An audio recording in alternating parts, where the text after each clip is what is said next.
They said the stars would guide us, that the heavens held the signs, the omens, the celestial fingerprints of prophecy itself.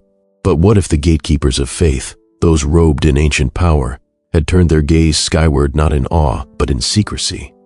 Hidden among the silent watchers of the night is a name that should never be associated with the sacred Lucifer. Yet deep in the desert of Arizona, cloaked in the cooperation between religion and science, the Vatican operates an observatory, one equipped with a powerful infrared telescope ominously named Lucifer. Why would the Vatican, the guardian of divine tradition, attach such a name to a device pointed at the stars? And what exactly are they looking for? A comet, a sign, a being, or perhaps a return? What if this telescope is only the surface of a far more profound and hidden reality? What if the Vatican, along with secret factions and global space agencies, has developed a covert program to monitor celestial anomalies not for scientific curiosity, but to prepare for something foretold, a return so powerful it would shatter the illusions of both science and faith? Is it possible that biblical prophecy, suppressed ancient texts, and modern technology have converged in a single mission to intercept the signs of the second coming, or perhaps to prevent it? LUCIFER is officially said to stand for Large Binocular Telescope, Near Infrared Utility, with camera and integral field unit for extragalactic research. An acronym so elaborate it feels like a cover, as if the name Lucifer wasn't coincidental but symbolic, a nod to the Lightbringer, the fallen star, the watcher who dared to defy. The Vatican's involvement in astronomy is nothing new, but the placement of such technology, the naming conventions, and the whispers around what they observe have triggered questions that no one at the Holy See is eager to answer. Some say it watches Planet 10th, others say it tracks spiritual anomalies. But most curious of all is that it observes the skies during the night, seeking something that cannot be seen with the naked eye, a hidden light, a forbidden sign. The ancient texts, from the apocryphal to the deeply suppressed, hint that watchers once descended from the heavens and walked among us. The Book of Enoch describes beings who came down and brought forbidden knowledge. Their punishment? Banishment to the heavens, bound in darkness until the final judgment. But what if their return is prophesied not only in ancient scripture, but being tracked in modern skies? What if the Vatican's true mission is not to lead believers in faith, but to lead humanity through controlled perception, deciding what we are allowed to know and when?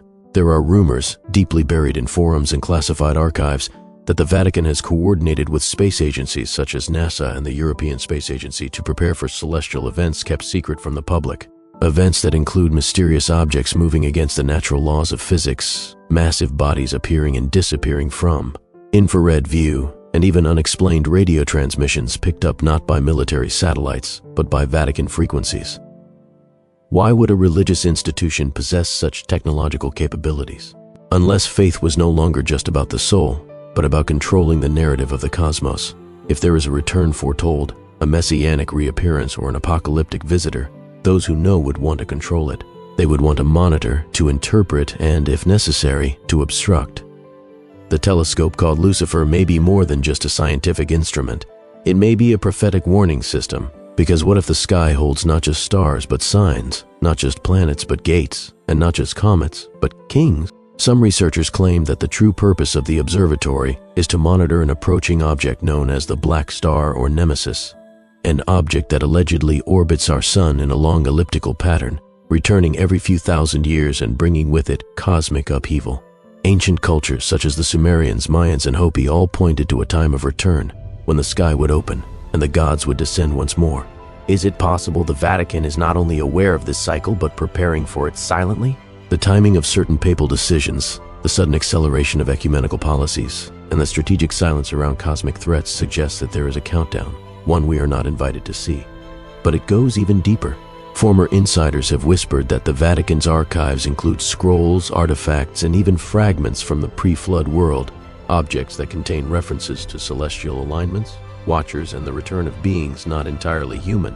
Could it be that this secret space program is not just a partnership with earthly agencies, but with something beyond the earth itself? There have been persistent rumors about ancient agreements, made not just with fallen angels, but with forces that once ruled this world and were cast out. Agreements to allow surveillance, exchange of knowledge, and preparation for an interdimensional convergence. The notion of space as the final frontier may be misleading. It may be the original battlefield. And the Vatican's observatory, especially with its infernal nickname, may be less about exploration and more about spiritual reconnaissance. In the shadows of the Church's tradition is a network of Jesuit astronomers, scholars, and theologians who have spoken cautiously about non-human intelligences and cosmic cycles tied to biblical prophecy.